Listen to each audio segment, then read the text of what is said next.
imanku tetap teguh kepadamu. Pelbagai tantangan menghadang aku, ku kenang dan ku manggil namamu. Ku persembahkan jiwa ragaku Padamu, karena di Kau sumber hidup abadi. Oh Yesus, aku rindu Kau datang kepadaku. walau tak pernah Lihat wajahmu, imanku tetap teguh kepadamu. Oh Yesus, aku rindu Kau datang kepadaku. walau tak pernah Lihat wajahmu, imanku tetap teguh kepadamu.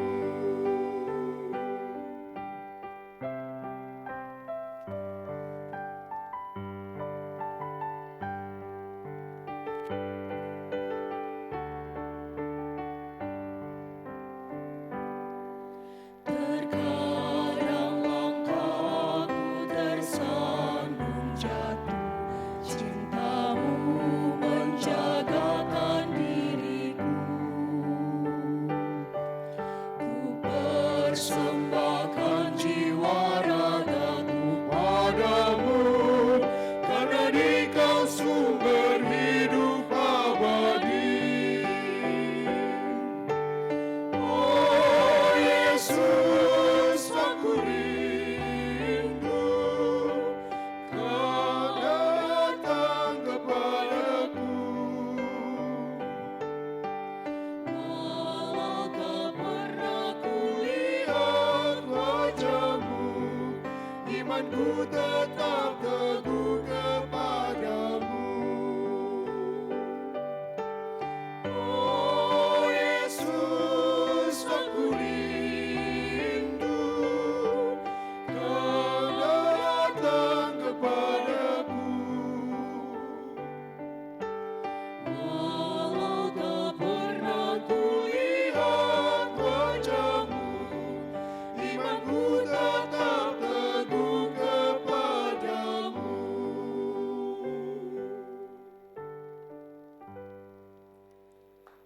Pemirsa TVRI Sumatera Selatan yang budiman dan terutama pencinta mimbar agama Katolik yang terkasih dalam Tuhan. Kita berjumpa lagi dalam mimbar agama Katolik yang pada kali ini akan bicara khusus tentang bulan September sebagai bulan Kitab Suci Nasional dengan tema yang juga menjadi permenungan khusus bagi kami Gereja Katolik.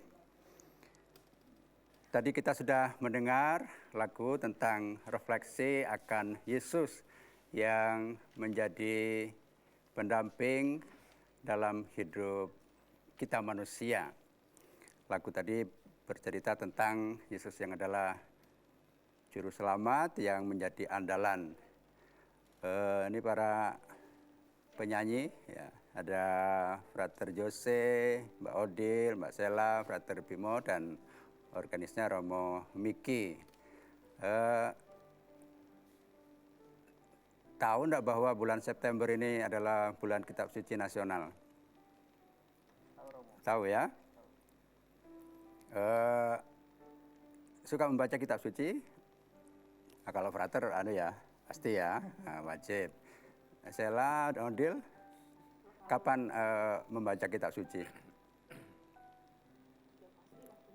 Waktu misa, ya. Artinya kalau di kita ada tradisi bahwa setiap hari ada bacaan liturgi ya dari Kitab Suci yang memang sudah diatur sedemikian rupa untuk Kitab Suci bisa dibaca dan kemudian dipahami oleh umat dan kemudian menjadi katakanlah pedoman begitu ya. Nah mungkin Sela atau Odil, sejauh mana kitab suci kalian pahami dalam hidup sehari-hari? Bisa apa sebenarnya kan karena setiap hari mendengar ya, kalau Ekaristi sekarang ada yang namanya misa online, pasti ada renungan kitab suci yang disampaikan. Kira-kira bermanfaat nggak atau dibaca sekilas saja? Bermanfaat mau. Bermanfaat pasti ya.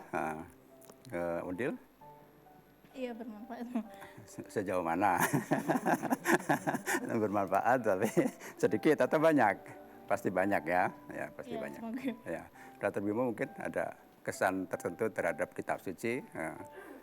Kalau menurut saya memang kitab suci itu bagi orang Kristiani terkhusus Katolik itu menjadi sumber iman. Sumber iman. Dan juga dari kitab suci itu kita dapat merenungkan dan melihat bagaimana karya keselamatan Allah bagi manusia sampai saat ini. Gitu. Jawaban orang yang sekolah ya. Sekolah teologi, sekolah kitab suci. Ya, kalau bulan kitab suci kan ada yang namanya pertemuan OMK, pertemuan lingkungan. Pernah ikut enggak?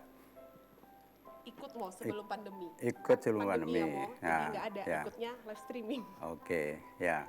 Nanti karena kita sudah masuk ke situasi pandemi, ya ada cara yang berbeda dalam merenungkan kitab suci, ya. Nah ini nanti akan menjadi masukan kita atau bincang-bincang kita dengan narasumber kita, yaitu Romo Justinus Suwartono, yang adalah pegiat kitab suci dan juga pemerhati kitab suci. Silahkan datang Romo. Salam. Salam, silahkan duduk. Ya, ini ada pendampingnya, Suster siapa ini?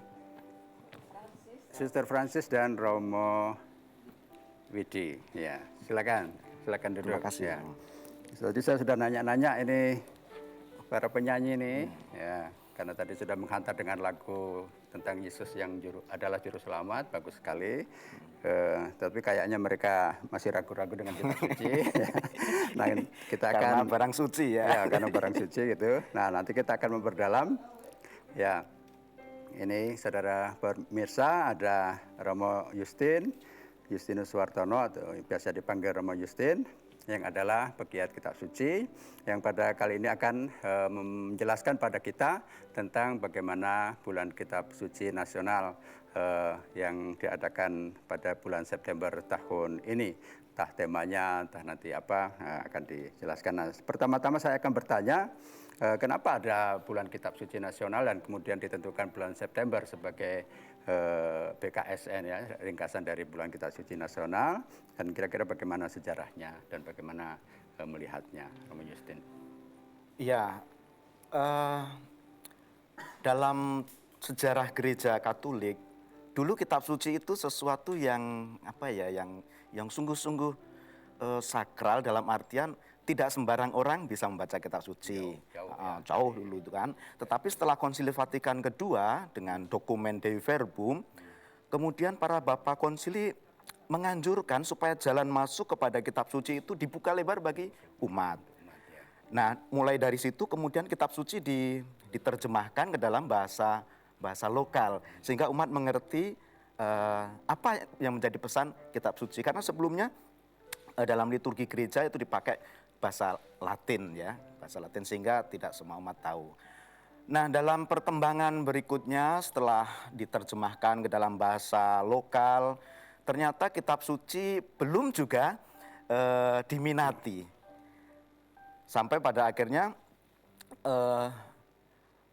Lembaga Biblika Indonesia, salah satu komisi dalam Konferensi Wali Gereja Indonesia, mengadakan kegiatan-kegiatan dengan apa yang disebut sebagai Hari Minggu Kitab Suci Nasional. Jadi dipilih satu hari Minggu untuk ya memberi perhatian kepada kitab suci.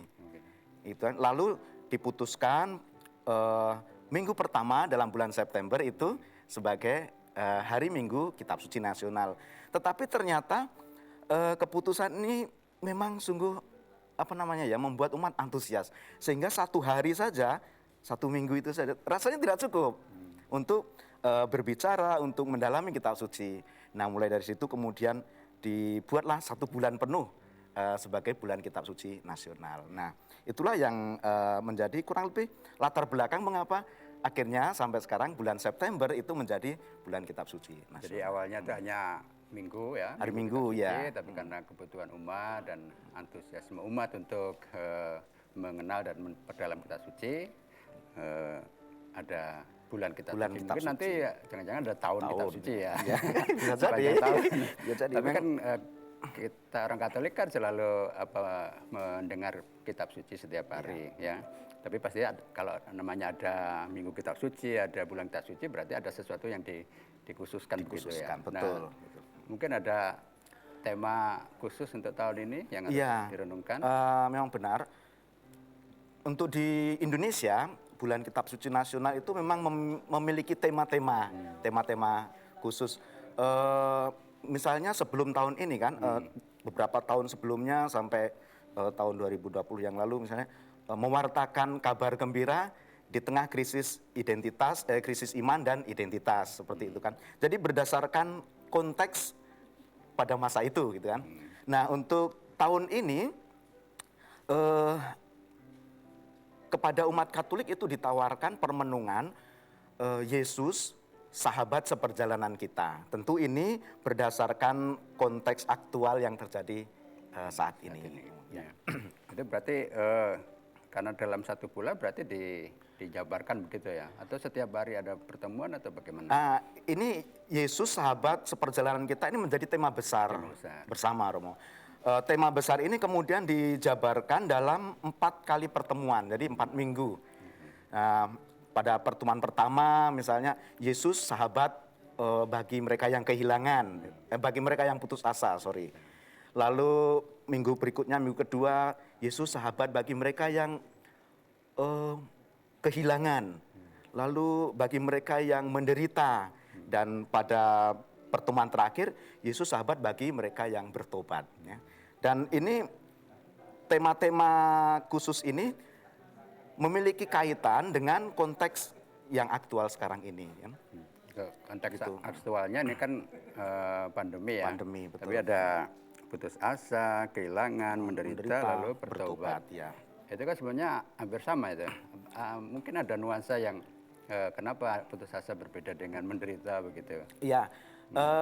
Inspirasi dari tema-tema ini adalah kisah-kisah Yesus sendiri yang ditemukan dalam kitab suci. Yesus sahabat bagi orang yang putus asa.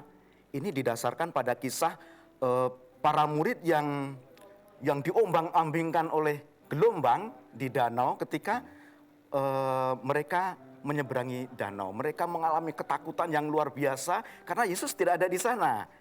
Sebelumnya mereka sudah mengalami ketakutan seperti itu ya, tapi Yesus ada di tengah-tengah mereka. Nah, kali ini Yesus ternyata tidak ada di sana. Nah, Yesus yang datang dengan berjalan di atas air membuat mereka menjadi tenang. Ya. Mereka yang putus asa karena setelah seharian mereka bekerja bersama dengan Yesus, malam hari mereka diombang-ambingkan gelombang. Ini membuat mereka putus asa. Tapi Yesus datang, hadir, memberi pengharapan. Ya.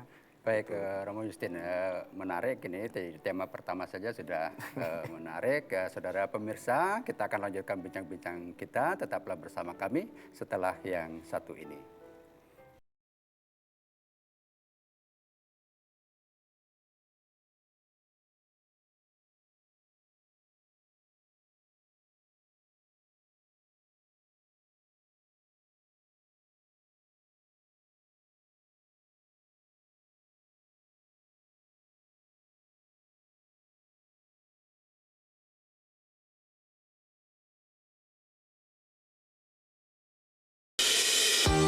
Guna mendukung migrasi siaran TV analog ke digital, TVRI akan memulai tahapan analog switch off di 11 kota dan Batam. Dan akan dilanjutkan secara nasional mulai 2 November 2022. Siaran TVRI sudah dapat ditonton melalui TV digital. Terdiri dari 4 kanal digital. Kanal 1 TVRI Nasional, Kanal 2 TVRI Daerah, Kanal 3 Budaya, dan Kanal 4 Olahraga. Siaran TV digital dapat dinikmati dari televisi yang telah dilengkapi perangkat digital atau dengan televisi lama menggunakan set-top box. Siaran TV digital memberikan kualitas gambar yang bersih, suara jernih, dan beragam konten secara gratis. Yuk beralih ke digital. TV digital bersih, jernih, canggih.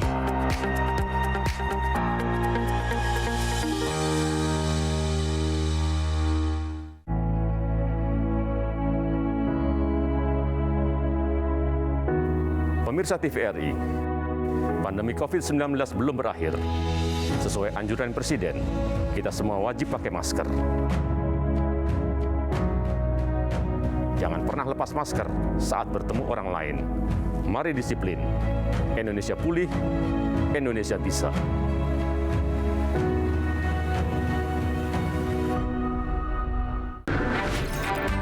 Halo semuanya, aku Modi, maskot TV Digital Indonesia. Aku akan membantu semua orang menuju migrasi TV digital. Di mana? Di siarandigital.id dan call center 159. Ayo semuanya, dukung migrasi TV digital. Bersih gambarnya, jernih suaranya, dan canggih teknologinya.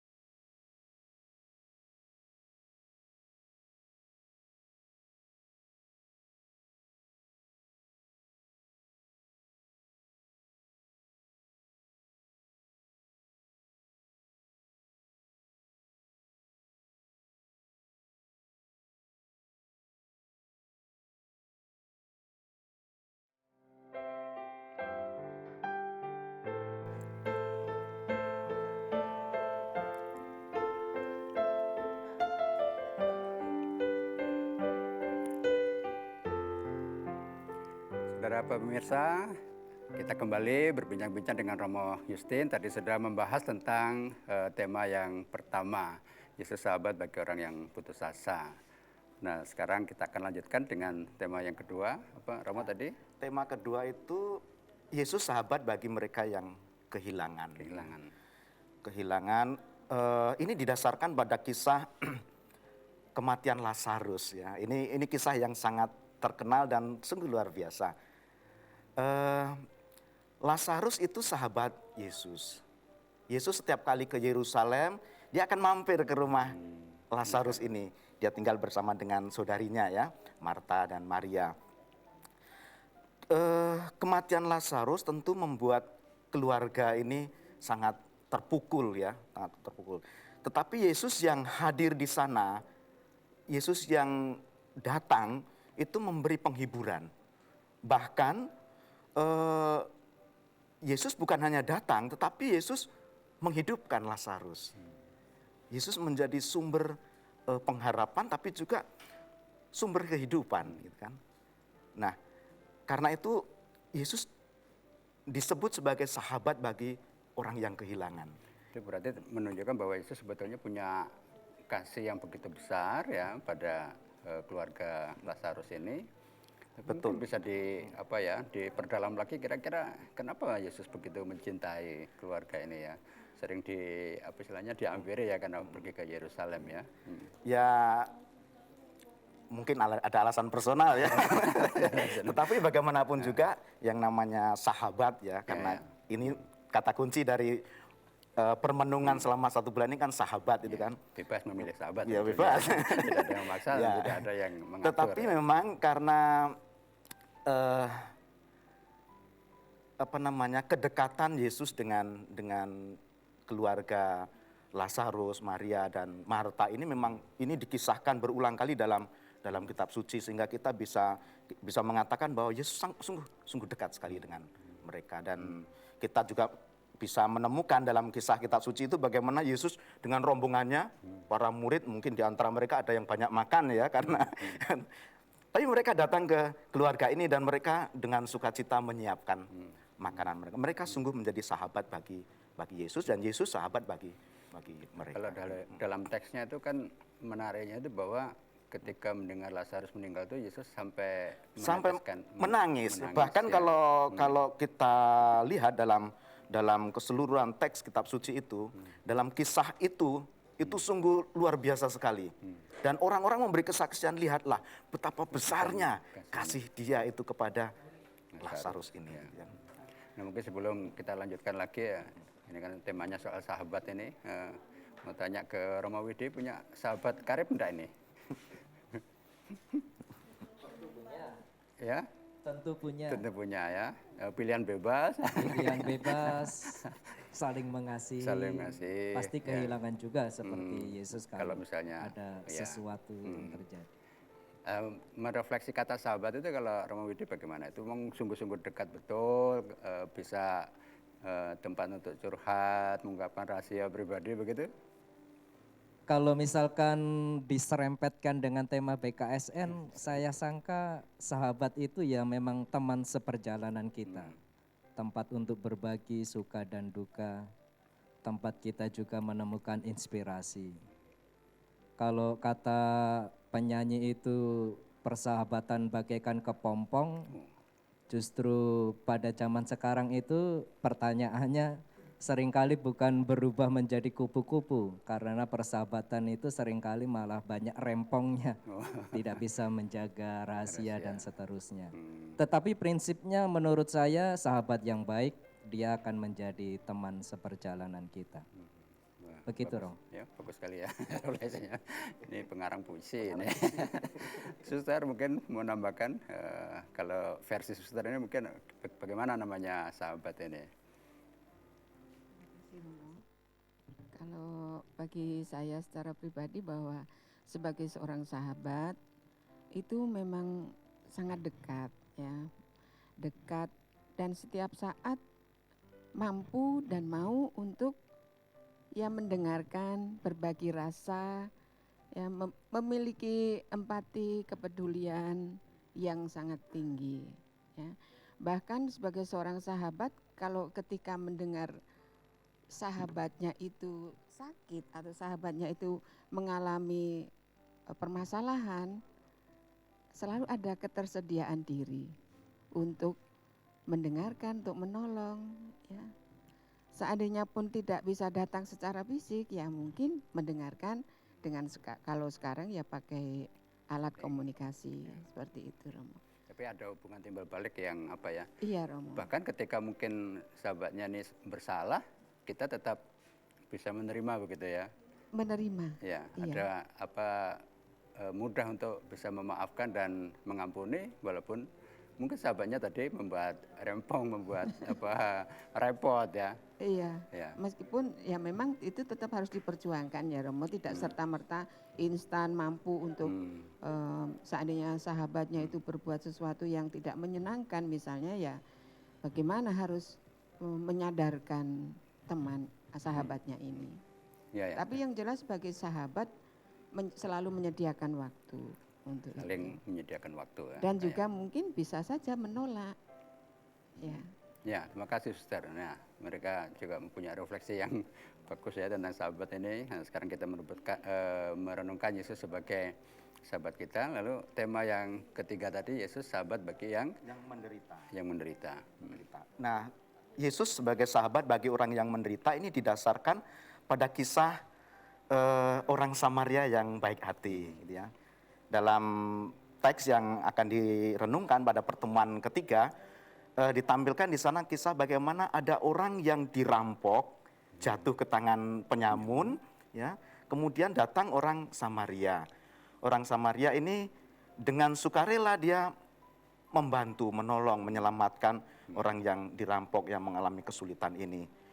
Nah, Yesus juga, ini gambaran dari Yesus sendiri sebenarnya, yang peduli dengan orang yang menderita.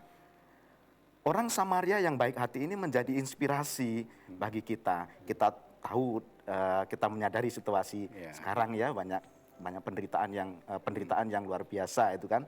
Nah, kiranya ini menjadi satu bahan refleksi yang luar biasa. Tapi kenapa itu yang diambil untuk contoh itu orang Samaria itu kayaknya ada sesuatu yang khusus Ya, itu. memang orang Samaria ini bagi orang Yahudi ya, itu dianggap sebagai orang pendosa, orang yang tidak murni, ras yang tidak murni. Kenapa? Karena mereka apa bahasa kita itu blasteran itulah ya, campuran. Sementara orang Yahudi itu yakin bahwa orang yang benar, yang diselamatkan itu orang yang murni gitu kan. Orang Israel yang murni, Yahudi yang murni, yaitu mereka yang sudah mengalami pembuangan ke Babilonia yang sudah dimurnikan di sana. Sementara orang Samaria ini orang-orang yang ditinggalkan ketika Israel dikuasai oleh Babilonia. Jadi mereka kemudian menikah dengan para pendatang ya, bercampur, kemudian jadi blasteran lalu jadi Samaria, dianggap itu orang yang tidak murni, bukan Israel sejati. Nah, tapi justru orang yang dianggap bukan Israel sejati ini, dia punya kualitas spiritual, kualitas hidup yang luar biasa. Dan ini bahkan bisa menjadi inspirasi bagi kita. Kalau misalnya pun dianggap musuh, ternyata yang menolong orang Yahudi yang dirampok ini adalah musuhnya. Betul. Artinya inspirasi yang sangat indah ya tentang kebaikan tadi, tidak hanya sahabat tapi ini bahkan musuh, bisa berbuat baik, bisa menolong. Lalu tema yang keempat tadi, Yesus sahabat bagi orang yang bertobat. Nah, tema yang keempat ini didasarkan pada kitab Wahyu. Di sana ada visi penglihatan dari Yohanes terkait dengan jemaat di Laodikia. Jemaat di Laodikia ini jemaat yang disebut sebagai jemaat yang suam-suam kuku gitu ya. Jadi mereka percaya kepada Tuhan, tapi juga dalam praktek hidup lebih mengandalkan harta kekayaan dalam kehidupan sehari-hari. Padahal ini kan sangat berbahaya ya. Hidup kita kan tidak hanya tergantung dengan harta kekayaan, tetapi justru rahmat Tuhan sendiri yang mengaruniakan. Atau bahasa lain bahwa harta kekayaan nanti tidak bisa menyelamatkan, tidak bisa diandalkan untuk menjadi penolong. Gitu. Tapi kalau kita terikat, berarti bahaya. Karena itu kan kemudian jemaat itu diundang untuk sudahlah, jangan seperti itu, bertobatlah. Kembalilah ke jalan yang benar. Nah, undangan untuk bertobat. Yesus itu sahabat bagi orang yang mau bertobat. Kira-kira itu yang mau direnungkan. Baik, Romo Justin, tadi ada yang terlewat, tadi saya belum tanya sebelah sini, ada sahabat, ada musuh. Punya musuh nggak? Enggak ya? Kalau dilihat dari ajaran kita kan nggak pernah boleh punya musuh ya. Bahwa ada yang menyakiti kita pun harus diampuni, harus dimaafkan, berarti tapi mungkin ya adalah ya orang yang pernah menyakiti begitu ya. Nah, sejauh ini kalau misalnya mengolah ada situasi seperti itu bagaimana, Frater? Saya biasanya akan langsung ngomong dengan orangnya begitu Romo. Mengklarifikasi apa yang sebenarnya terjadi. Kenapa kita kok renggang begitu Romo. Ada. Odil? Kalau saya ya sama sih sama Frater Jose. Pertamanya mengklarifikasi dulu. Terus ya nanti ngomong dari ini kenapa gitu. Kenapa entah dia nggak suka sama saya atau gimana gitu. Karena situasi konflik itu kan pasti tidak enak ya. Ya, kalau dibiarkan berlama-lama juga makin tidak enak ya, maka kemudian harus diselesaikan. Tadi tema yang keempat itu Yesus sahabat bagi orang yang bertobat. Mungkin Sela memahami pertobatan selama ini bagaimana? Sela atau Frater Bimo? Kenapa Yesus mengajarkan undangan harus senantiasa bertobat?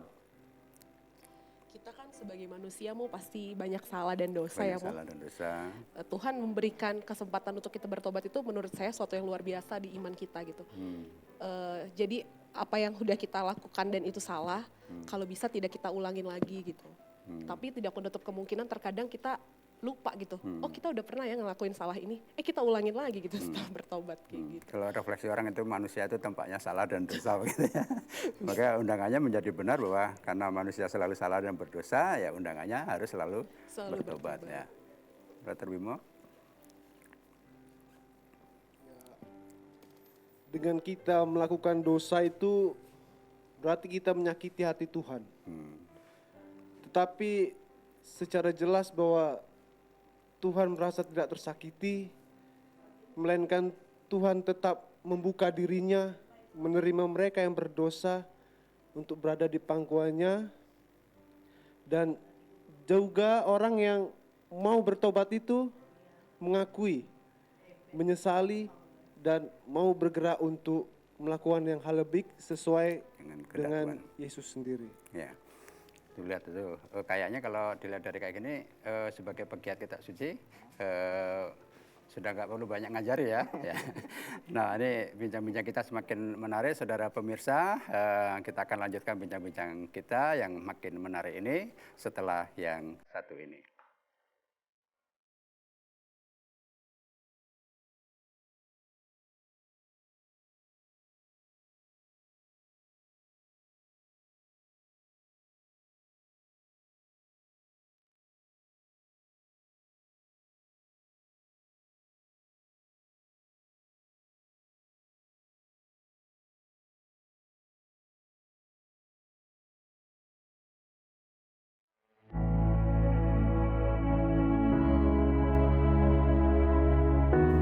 Pemirsa TVRI, pandemi COVID-19 belum berakhir. Sesuai anjuran Presiden, kita semua wajib pakai masker. Jangan pernah lepas masker saat bertemu orang lain. Mari disiplin. Indonesia pulih, Indonesia bisa.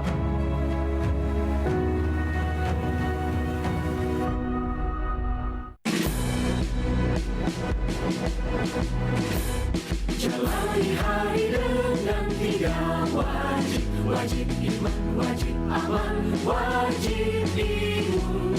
Berolahraga, riang gembira, mencegah kita jatuh sakit. Makanan bergizi tiap hari, tidur cukup itu pasti. Dan janganlah panik, berdoa tiada henti, wajib iman aman imun. Pakailah maskermu, jagalah jarakmu, cuci tanganmu selalu. Kita raih bahagia dengan iman aman imun, badan sehat bangsa kuat. Kita raih bahagia dengan iman aman imun, badan sehat bangsa kuat.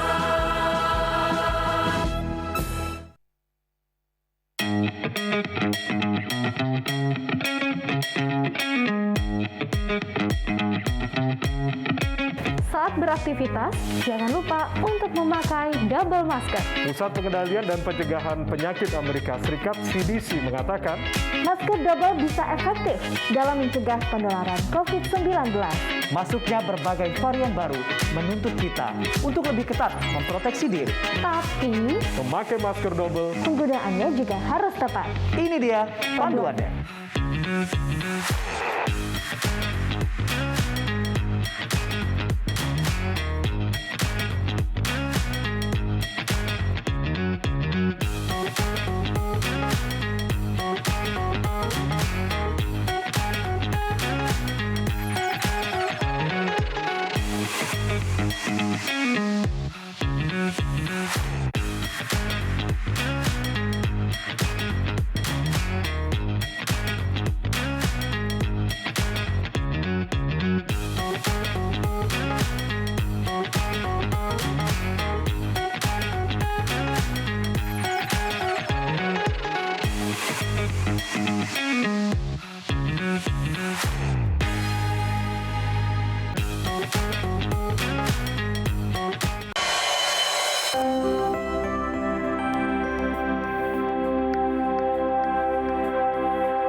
Sabdamu Bapa bagai air segar,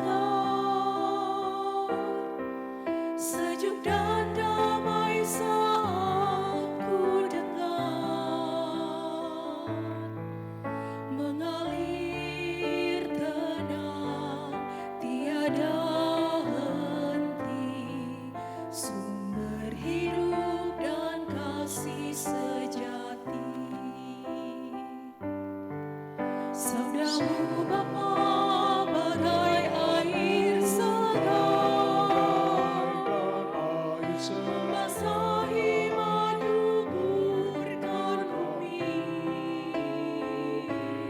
membuka jiwa dan segarkan hati, kobarkan berkara rohani bersaksi.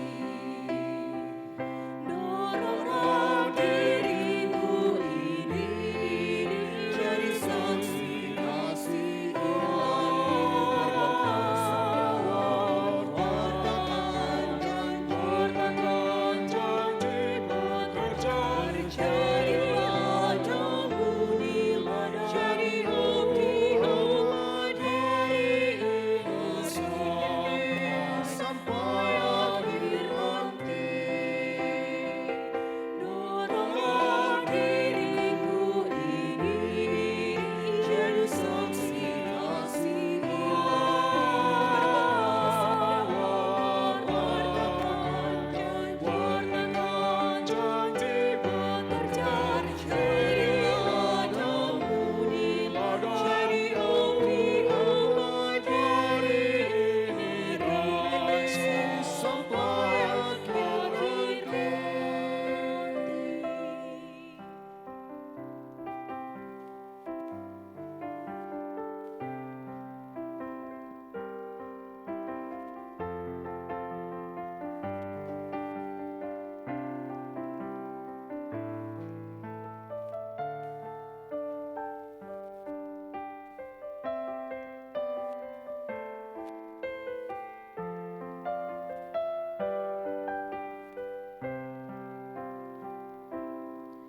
Sabdamu Bapa bagai air segar,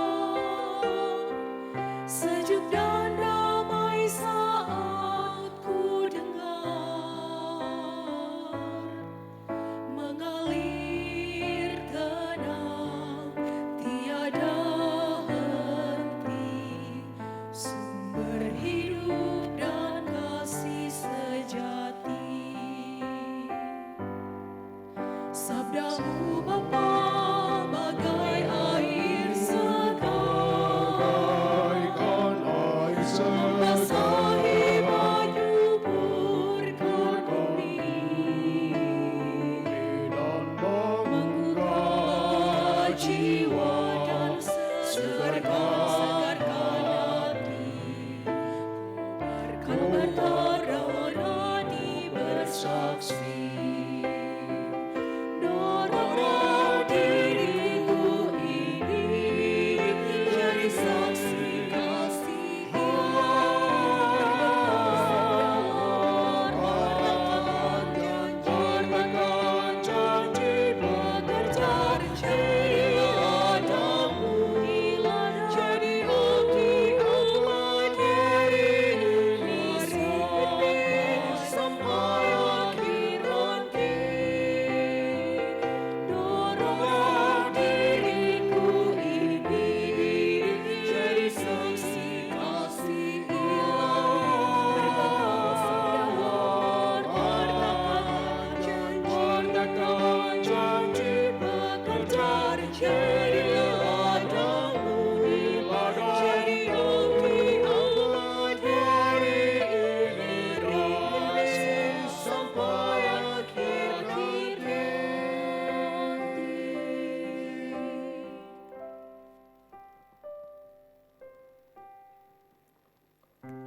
Pemirsa, kita masih berada di Mimbar Agama Katolik TVRI Sumatera Selatan. Kita akan lanjutkan bincang-bincang kita dengan narasumber kita. Silakan diminum ya. Ini sudah disediakan saya sebagai tuan rumah ini. Jadi Romo Justin, tadi kan kita sudah bincang-bincang tentang tema per minggu. Sebetulnya ada tema besar yang kita renungkan, bagaimana kita merenungkan bulan kitab suci selama pandemi. Berarti ada tema khusus dan kemudian situasi khusus ya. Nah, kira-kira bagaimana memaknai tema tadi dengan situasi pandemi saat ini? Ya, tidak disangkal bahwa tahun ini kita masih merenungkan bulan kitab suci dalam situasi yang situasi krisis multidimensional ya.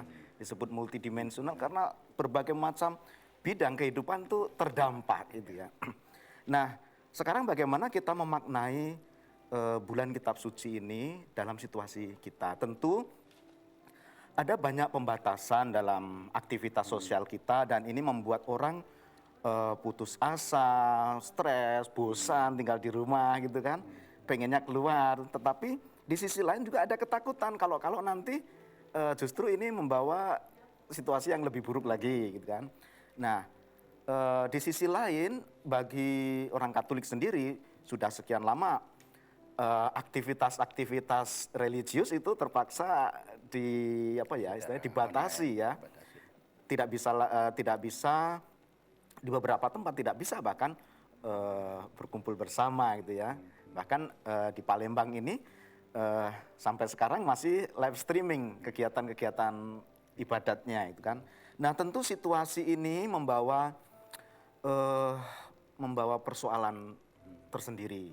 Nah, merenungkan tema Yesus teman sahabat seperjalanan kita, tentu ini menjadi sangat relevan dengan konteks kita sekarang ini. Dan secara lebih detail itu kita sudah melihatnya tadi dalam peristiwa-peristiwa seperti apa Yesus menjadi sahabat dalam perjalanan hidup kita. Di cerita-cerita Alkitab tadi itu sebenarnya juga fakta nyata. Peristiwa yang juga sebenarnya gambaran dari pengalaman hidup kita ya. Ya misalnya Yesus sahabat dari orang yang putus asa. Kita menyadari ada begitu banyak orang yang putus asa sekarang ini. Juga mengalami ketakutan yang luar biasa di tengah badai kehidupan yang sedang terjadi sekarang ini kan. Tidak terbilang banyaknya orang yang kehilangan orang-orang yang dicintai kan. Juga orang yang menderita. Lebih-lebih dalam situasi sekarang ini, saudara-saudari kita yang tercinta, yang terpapar dengan COVID ini ya, dia sudah mengalami sakit secara fisik, tetapi justru di saat yang paling membutuhkan sahabat, ada pembatasan. Kita bisa merasakan bagaimana penderitaan orang seperti ini. Dia membutuhkan seseorang, tempat di mana dia akan bercerita, dia mengungkapkan pesan-pesannya gitu kan. Nah, dalam situasi seperti ini, kita ditawarkan pribadi yang menjadi sahabat. Sahabat yang hadir dimanapun kita berada dalam situasi apapun yang tidak terbatas oleh ruang dan waktu, yaitu Yesus sendiri. Nah, kita merenungkan, memaknai bulan kitab suci nasional dalam konteks seperti ini, dengan tema seperti ini. Begitu, Romo. Berarti ya dalam arti tertentu ketika orang sebetulnya membutuhkan sahabat atau tidak ada ya, kemudian harus menderita, putus asa, apakah ini sebetulnya bisa dilihat sebagai bentuk peringatan dari Tuhan begitu ya? Ya, kita tidak bisa serta-merta mengatakan bahwa ini adalah. Tapi artinya kita tetap bisa memetik makna bahwa kemudian membuat kita ingat gitu ya, ingat ya. Ingat akan Tuhan bahwa kita itu terbatas gitu ya. Kita tidak bisa mengontrol situasi ini gitu kan. Tetapi justru dalam situasi seperti ini kita diyakinkan bahwa kita punya sahabat dalam perjalanan hidup kita. Menarik karena kalau refleksi kita tahun lalu ya, mewartakan kabar gembira, kabar baik, gembira, bagaimana mewartakan kabar gembira di tengah krisis iman dan identitas. Itu aja kan sudah sebetulnya pernyataan yang kontradiktif ya. Nah, tapi harus kita wartakan karena tetap ada harapan ya akan keselamatan. Nah, sekarang sudah krisis identitas, iman, krisis multidimensional. Artinya semua multi itu banyak banyak dimensi kita mengalami krisis. Jadi kan kalau memang orang yang tidak kuat, orang yang tidak siap bisa sungguh-sungguh putus asa begitu ya. Tetapi tetap ada harapan karena Yesus menjadi pendamping yang tadi Romo sebut mengatasi ruang dan waktu. Nah, tapi kan merefleksi itu kan tidak gampang ini. Nah, bagaimana ini apa istilahnya nanti bahan ini bisa sampai ke umat ini kalau sekarang pertemuan aja tidak boleh misalnya. Nah, memang ini menjadi problem tersendiri ya. Tetapi untuk sebagai alternatif memang akhirnya kita bisa dengan live streaming ya, itu salah satu alternatifnya. Atau juga dengan ya media-media yang ada, WhatsApp, grup digital yang ada, memanfaatkan media yang sebanyak ada. Mungkin aplikasi mungkin gitu, ya. Ya, tapi kalau menurut saya kan ini harus sampai ya, harus sampai dan kemudian juga harus dijelaskan. Tadi sih saya mengatakan mereka sudah tahu dengan nilai-nilai baik dari kitab suci, tapi kan dengan situasi krisis kayak gini kayaknya tetap harus dipertajam betul begitu ya. Ya. Kira-kira kalau mau dicari misalnya relevansi, aktualisasi untuk konteks saat ini gimana itu? Apa yang misalnya diharapkan dari umat atau dari gereja lah? Ya, dalam konteks seperti ini tentu kita sudah bisa menangkap dari berbagai media, dari kebijakan-kebijakan pemerintah ya, untuk mengatasi situasi yang ada, krisis yang ada ini, berbagai macam tawaran dari para ahli ekonomi, politik, macam-macam juga ditawarkan begitu ya, untuk intinya sebenarnya semua itu menumbuhkan harapan. Jangan sampai masyarakat itu kehilangan pengharapan, putus asa dan kemudian menimbulkan situasi yang lebih buruk lagi. Nah, hal yang sama juga ditawarkan dari perspektif iman, ya, dari perspektif iman. Kalau dari para ahli ekonomi menawarkan berbagai macam solusi untuk ini, maka dari perspektif iman ditawarkan bahwa kita tidak boleh kehilangan iman dalam situasi yang terbatas. Kita punya pengharapan dan pengharapan itu bagi orang Katolik itu ditemukan dalam pribadi, yaitu Yesus sendiri. Maka di samping kita beriman kepada Yesus, beriman kepada Tuhan untuk mengatasi situasi ini, kita juga tetap mesti setia bertindak dengan batasan-batasan yang ada demi kebaikan bersama. Apa yang menjadi keputusan kebijakan pemerintah, kebijakan lingkungan, masyarakat, demi terciptanya situasi yang lebih baik, itu mesti juga kita lakukan. Itu hal konkret yang bisa kita buat, karena justru dalam tindakan-tindakan konkret itulah iman kita itu diwujudkan. Artinya sebetulnya secara prinsip gereja bahkan lewat permohonan kitab suci tetap mendukung yang namanya kesejahteraan umum atau keselamatan bersama itu sebagai nilai tertinggi yang harus dicapai. Ya. Nah, kita berarti menyumbangkan dengan cara kita. Ya. Nah, saya kira menarik nanti saya mau tanya tentang wujud konkret apa yang sudah dilakukan Gereja Katolik pada masa pandemi ini, bagaimana mengajak umat. Ya, tapi kita akan saksikan setelah yang satu ini.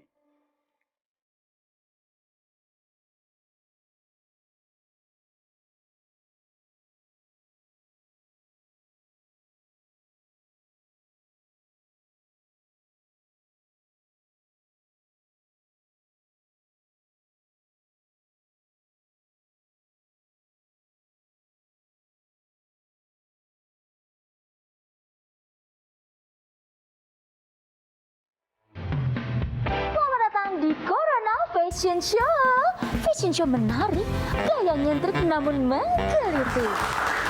Kita sambut peserta pertama kita dengan tema anti kuman, antibakteri dan antivirus. Selalu mencuci tangan dengan air yang mengalir sebelum dan sesudah melakukan aktivitas atau menggunakan hand sanitizer. Peserta selanjutnya dengan tema jaga jarak aman. Jaga jarak minimal 1 meter saat berbicara dan beraktivitas. Jarak boleh jauh, tapi hati kita tetap bersatu. Peserta yang yang terakhir dengan tema anti percikan air dan debu.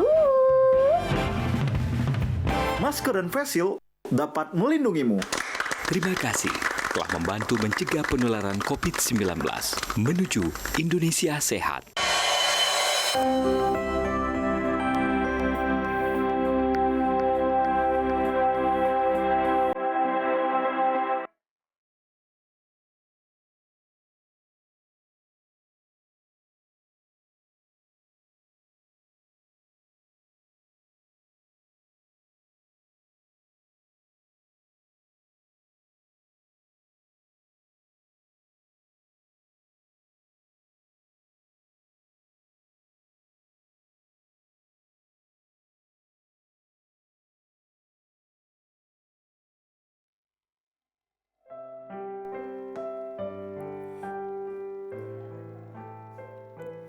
Pemirsa, kita masih berada di Mimbar Agama Katolik TVRI Sumatera Selatan. Kita sudah melakukan bincang-bincang yang sangat menarik tentang tema Bulan Kitab Suci Nasional pada bulan September tahun ini, dan sudah mencoba menarik refleksi tentang membahas Bulan Kitab Suci di era pandemi. Kita akan mendengarkan kata-kata kesimpulan dari Romo Justin tentang mungkin problematika pokok yang kita hadapi, kemudian apa yang harus kita lakukan atau apa yang sudah Gereja Katolik lakukan, dan ajakan untuk terus katakanlah bangkit di masa sulit ini. Silakan Romo. Baik. Pemirsa TVRI dimanapun Anda berada, tentu kita semua menyadari dan kita berada dalam situasi yang ya kurang menguntungkan bagi banyak orang. Di sana sini banyak orang kehilangan, banyak orang putus asa, banyak orang yang berusaha untuk menata kembali hidupnya, tetapi karena berbagai macam keterbatasan yang ada, barangkali dia tidak bisa lekas keluar dari situasinya. Orang yang ketakutan, orang yang dalam situasi keputusasaan membutuhkan sahabat. Tuhan adalah sahabat seperjalanan kita. Karena itu dalam permenungan selama bulan Kitab Suci ini, akhirnya orang Katolik secara istimewa juga diundang untuk menjadi sahabat seperjalanan bagi orang-orang yang ada di sekitarnya. Apa yang bisa dilakukan? Keuskupan Agung Palembang misalnya lewat karya-karya belas kasihnya ikut terlibat dengan menyediakan membagi sembako, lalu juga APD dan beberapa hal lain yang diperlukan gitu ya. Yang terakhir tentang yang terakhir itu vaksin ya. Vaksin itu ya, bergerak bersama dengan pemerintah untuk mensukseskan vaksinasi ini gitu kan. Tapi juga ada usaha untuk bagaimana menumbuhkan pengharapan bagi saudara-saudara yang terpapar. Misalnya dengan menyediakan tempat untuk isolasi mandiri ya, yang sudah mulai digagas ya. Saya kira beberapa sudah dilaksanakan. Nah, saya kira kita sekalian, pemirsa sekalian juga bisa berbuat sesuatu yang membantu orang-orang di sekitar Anda dengan berbagai macam hal yang bisa Anda wujudkan. Tidak harus hal-hal yang besar gitu ya. Tapi yang paling penting menurut saya adalah kita jangan putus asa.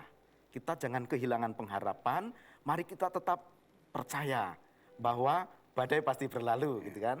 Karena Yesus teman seperjalanan kita. Baik, Romo Justin, tidak terasa bincang-bincang kita sudah habis waktunya. Romo silakan berdoa dan nanti kita minta berkat, lalu kita akhiri mimbar kita dengan lagu. Marilah kita berdoa. Dalam nama Bapa dan Putra dan Roh Kudus. Amin. Tuhan, kami bersyukur atas anugerah kehidupan, anugerah kebersamaan dalam hidup kami. Kami menyadari kami berada dalam situasi krisis multidimensional, di mana berbagai macam aktivitas kami, aktivitas sosial kami terbatas. Kami ingin menjumpai saudara-saudari kami, tetapi kami juga kadang dilanda ketakutan, kecemasan. Kami mohon perlindungan-Mu agar bangsa kami dapat segera melewati situasi krisis ini. Teguhkanlah iman kepercayaan kami bahwa Engkau tidak meninggalkan kami. Engkau sahabat seperjalanan kami. Dan semoga di bulan Kitab Suci Nasional ini kami semakin diteguhkan akan panggilan hidup kami, agar kami juga menjadi sahabat bagi sesama kami. Semuanya ini kami mohon kepadamu, sebab Engkaulah sumber kebaikan, sumber hidup kami, kini dan sepanjang masa. Amin. Tuhan bersamamu. Dan bersama rohmu. Saudari-saudara sekalian, dimanapun Anda berada, dalam perjuangan hidup dilimpahi dengan berkat Allah Maha Kuasa, Bapa dan Putra dan Roh Kudus. Amin.